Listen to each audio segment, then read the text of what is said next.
அடுத்த வருஷம் Superman legacy and fantastic four சண்டை போட அங்கிட்டு போய் விளையாடுப்பா அப்படின்னு சொல்ற மாதிரி இந்த பக்கம் நம்ம ஜுராசிக் வேர்ல்டோட ரீபூட் டீமே ஒரே மாசத்துல அனௌன்ஸ் பண்ணியிருக்காங்க.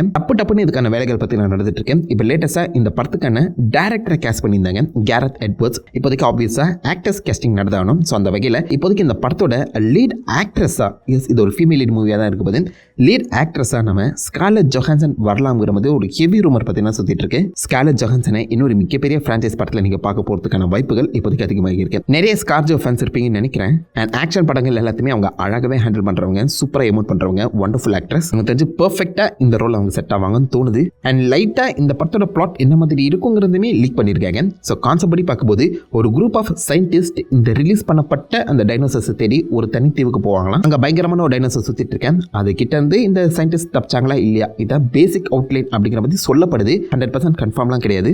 ரொம்பவே கிரவுண்டடா 1-2 டைனோசர்ஸை மட்டும் வச்சு ஒரு மான்ஸ்டர் த்ரில்லர் படமா தான் இதை வந்து ப்ரெசென்ட் பண்ணலான்னு பார்த்துட்டு இருக்காங்களாம். More like back to the roots மாதிரி. ஆக்ஷன் ஹெவியா இல்லாம ஹாரர் ஹெவியா அந்த படம் இருக்கிறதுக்கான வாய்ப்புகள் அதிகம். அதுல பாசிபிளி நம்ம ஸ்கார்ஜோ லீடா வந்தாங்கன்னா நல்லதா இருக்கும் நான் நினைக்கிறேன். இதை பத்தி நீங்க என்ன நினைக்கிறீங்கன்னு மறக்காம கீழே காமிங்க.